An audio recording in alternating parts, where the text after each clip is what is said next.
بسم اللہ الرحمن الرحیم۔ بے شک بہترین اور بابرکت شروعات اللہ کے نام سے ہی ہوتی ہے۔ بالکل۔ کیا کسی زبان کے محض چند الفاظ آپ کی دنیا کو دیکھنے کا زاویہ بدل سکتے ہیں؟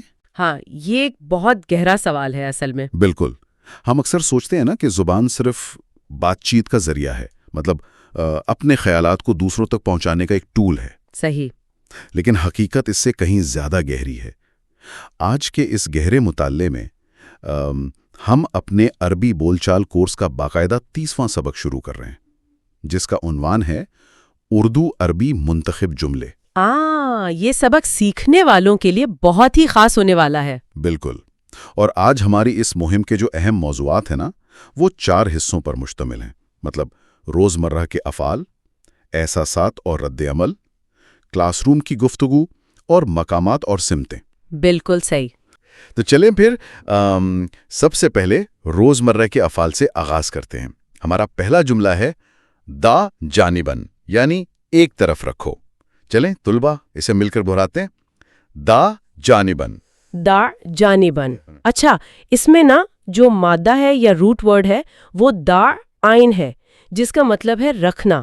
داعین مطلب شعوری طور پر رکھنا۔ داعین مطلب ایک طرف رکھو۔ بالکل۔ اب اگلا جملہ دیکھتے ہیں۔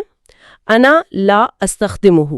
انا لا استخدمہ، میں اسے استعمال نہیں کروں گا۔ مجھے اس میں کوئی مانوس سی آواز لگ رہی ہے۔ ہاں، اس میں خا دال میم یعنی خدمت کا مادہ شامل ہے۔ انا لا استخدمہ یعنی میں اس سے خدمت نہیں لوں گی۔ ارے واہ، میں اس سے خدمت نہیں لوں گا۔ انا لا استخدمہ یعنی ہم چیزوں کو خادم سمجھ رہے ہیں۔ یہ تو بہت گہری بات ہے نا؟ زبان کا یہی تو حسن ہے۔ طلبہ اسے ایک بار پھر سن لیں۔ انا لا استخدمہ۔ زبردست۔ اچھا، اگلا جملہ ہے کام کی دوڑ دھوپ کے حوالے سے۔ سألبسو ملابسی بسرعہ، میں جلدی سے کپڑے پہن لوں گا۔ ہاں، سألبسو ملابسی بسرعہ۔ یہاں طلبہ کو بتاتا چلوں کہ شروع میں جو سا لگا ہے نا سألبسو میں، یہ سا دراصل مستقبل یعنی فیوچر کے معنی دیتا ہے کہ میں پہن لوں گا۔ بالکل، صرف ایک حرف اور زمانہ بدل گیا۔ سألبسو ملابسی بسرعہ، اسے 2-3 بار دہرائیں تاکہ روانی آئے۔ سألبسو ملابسی بسرعہ، صحیح۔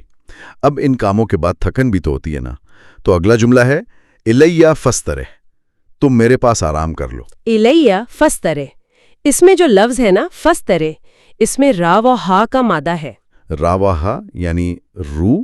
جی بالکل، یعنی عربی میں آرام کا مطلب محض جسم کا آرام نہیں بلکہ روح کو سکون دینا ہے۔ الیہ فاسترح۔ کیا بات ہے، تم میرے پاس آرام کر لو، الیہ فاسترح۔ اچھا، اگر کسی کو عملی کام سکھانا ہو تو ہم کیا کہیں گے؟ اس کے لیے ہم کہیں گی افعل کما افعل۔ افعل کما افعل، بالکل۔ تم ایسا کرو جیسا میں کر رہا ہوں۔ بالکل، افعل کما افعل، یہ تقلید کے لیے بہت زبردست جملہ ہے۔ افعل کما افعل۔ اور پھر اگر قربت کا احساس دلانا ہو تو اگلا جملہ ہے انا بقربک الآن۔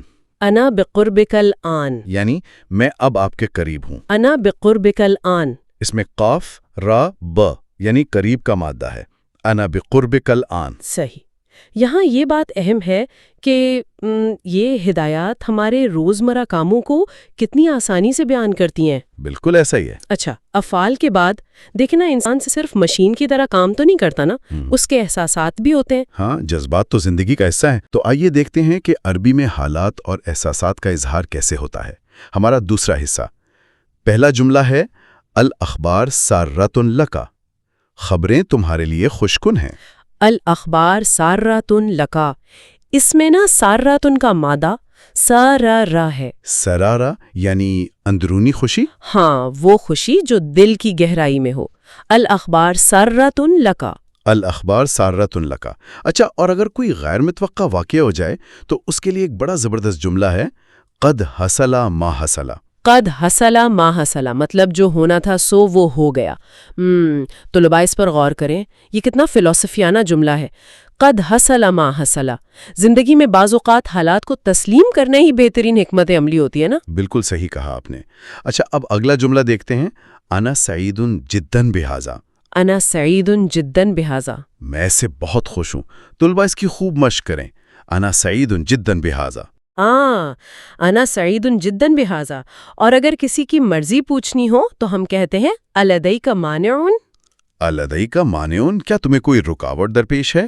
یہاں طلبہ غور کرے، اس میں میم نون عین کا مادہ ہے، یعنی منع کرنا یا رکاوٹ ڈالنا. اچھا، میم نون عین. الدیک مانعون یعنی کیا تمہیں کوئی اعتراض ہے؟ بالکل، الدیک مانعون. صحیح. اب جو اگلا جملہ ہے وہ تو مجھے لگتا ہے ہر استاد اور والدین کا پسندیدہ جملہ ہے. کون سا؟ کم من مرۃ قلت لک، یعنی میں نے کتنی دفعہ تم سے کہا. ہاں، یہ تو واقعی بہت استعمال ہوتا ہے. کم من مرۃ قلت لک. طلبہ بھی اسے یاد کر لیں، کم من مرۃ قلت لک. اور اس کے بعد کا جملہ بھی بہت اہم ہے، لست حلا لمشکلاتک. لست حلا لمشکلاتک، میں تمہاری مشکلات کا حل نہیں ڈھونڈ سکتی. یہ جملہ نا اپنی بے بسی یا اپنی حدود کا اظہار کرنے کے لیے ہے. مطلب باؤنڈری سیٹ کرنے کے لیے. لست حلا لمشکلاتک. بہت واضح بات ہے. ہاں، لست حلا لمشکلاتک. صحیح. تو احساسات سے نکل کر اب ہم بیرونی دنیا میں چلتے ہیں. ہمارا تیسرا حصہ، جی، مقامات اور سمتیں. ہاں. فرض کریں طلبہ کوئی نئی جگہ ہے تو وہاں کے لیے یہ جملے ہمارے لیے عربی زبان کے جی پی ایس کا کام کریں گے. بالکل. تو پہلا جملہ ہے این مکان آخر. این مکان آخر، دوسری جگہ کہاں ہے؟ اسے دہراتے ہیں، این مکان آخر. این مکان آخر. اچھا، اور اگر پوچھنا ہو کہ یہ کہاں ہے تو این تقع هذه. این تقع هذه، یہ کہاں واقع ہے.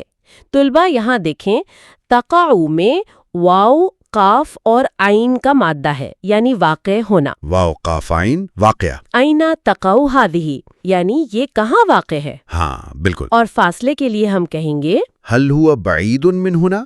هل هو بعید من هنا، کیا یہ یہاں سے دور ہے. طلبہ اسے تکرار کے ساتھ پڑھیں، هل هو بعید من هنا. هل هو بعید من هنا. اور اب سمتوں کی باری. الی الاعلی. الی الاعلی یعنی اوپر کی طرف، اور الی الاسفل نیچے کی طرف. میں طلبہ کو تجویز دوں گی کہ ان سمتوں کو یاد کرتے وقت نہ اپنے ہاتھوں کے اشاروں کا استعمال کریں. الی الاعلی ہاتھ اوپر کر کے، اور الی الاسفل ہاتھ نیچے کر کے. زبردست آئیڈیا ہے. الی الاعلی، الی الاسفل، اس سے جلدی ذہن نشین ہو جائیں گے. اچھا، ایک اور جملہ ہے، من جاء لاخراجی. من جاء لاخراجی، کون مجھے نکالنے آیا ہے. من جاء لاخراجی، اس میں بھی کوئی روٹ ورڈ ہے؟ جی، اس میں لاخراجی میں نا خارجہ کا مادہ ہے، یعنی خارج ہونا، نکلنا یا باہر آنا. خارجہ. من جاء لاخراجی، کون مجھے نکالنے آیا ہے. بالکل صحیح. تو اب ہم اس سبق کے آخری اور چوتھے حصے کی طرف چلتے ہیں اور اسے باقاعدہ ایک کلاس روم کے ماحول سے جوڑتے ہیں، جو کہ سیکھنے والوں کے لیے بہت متعلقہ ہے. جی، مطالعہ اور کلاس روم کی گفتگو. پہلا جملہ استاد کی طرف سے ہے، لا تستعجل فی القراءۃ. لا تستعجل فی القراءۃ. جلدی نہ پڑھو. اس میں عین، جیم، لام یعنی جلد بازی کا مادہ ہے. عین، جیم، لام. لا تستعجل فی القراءۃ، جلدی نہ پڑھو. اور اس کے جواب میں اگلی ہدایت ہوتی ہے، تمہل فی القراءۃ. تمہل فی القراءۃ یعنی ٹھہر ٹھہر کر پڑھو. بالکل ویسے ہی جیسے ہم اس آڈیو سیشن میں ٹھہر ٹھہر کر پڑھ رہے ہیں. ہاں بالکل، تمہل فی القراءۃ. طلبہ اسے دہرائیں، تمہل فی القراءۃ. اچھا، جب کام زیادہ مل جائے تو طالب علم کیا کہے گا؟ ھذا الواجب کثیر یا استاذ.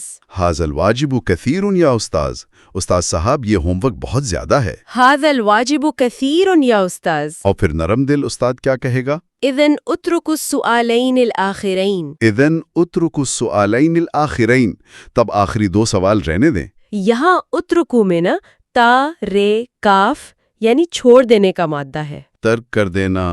اذن اترک السؤالین الاخیرین. اور اگر کوئی بات سمجھ نہ آئے تو لو سمحت یا استاذ اعد ھذا الکلام. لو سمحت یا استاذ اعد ھذا الکلام. برائے کرم استاذ صاحب اس گفتگو کو دہرائیے. اسے ایک بار پھر پڑھتے ہیں، لو سمحت یا استاذ اعد ھذا الکلام. یا اگر سوال دہرانا ہو تو اعد ھذا السؤال. اعد ھذا السؤال.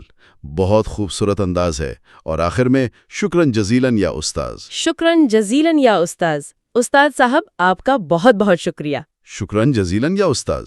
اچھا، اب ذرا سیکھے گئے جملوں کا ایک جلدی سے پریکٹیکل ٹیسٹ ہو جائے، کیا خیال ہے؟ ہاں بالکل، ایک چھوٹا سا انٹریکٹیو کوئز ہو جائے۔ تو اگر صورتحال یہ ہو کہ ہوم ورک بہت زیادہ ہو تو طلبہ کیا کہیں گے؟ وہ کہیں گے هذا الواجب كثير۔ بالکل صحیح۔ اور اگر کوئی جلدی میں پڑھے تو استاد کیا فرمائیں گے؟ تمہل فی القراءة۔ کیا بات ہے! اور اگر بات سمجھ نہ آئے اور دہرانے کا کہنا ہو تو؟ اعید هذا الكلام۔ زبردست! اور آخر میں ہم سب مل کر کیا کہیں گے؟ الحمدللہ۔ الحمدللہ۔ آج کا سبق مکمل ہوا۔ ان جملوں کو اپنی روزمرہ گفتگو کا حصہ بنائیں۔ جی بالکل، کیونکہ کسی بھی زبان کو سیکھنے کا اصل مقصد ہی اسے اپنی روزمرہ زندگی میں شامل کرنا ہے نا؟ صحیح بات ہے۔ اس طرح کے مزید بامقصد اور گہرے مطالعے والے اسباق کے لیے ہمارے چینل کو سبسکرائب کرنا ہرگز مت بھولیں۔ بالکل، تاکہ آپ کوئی بھی اہم سبق مس نہ کریں۔ اس پر ضرور غور کیجیے گا۔ اگلی نشست تک کے لیے اللہ حافظ۔ اللہ حافظ۔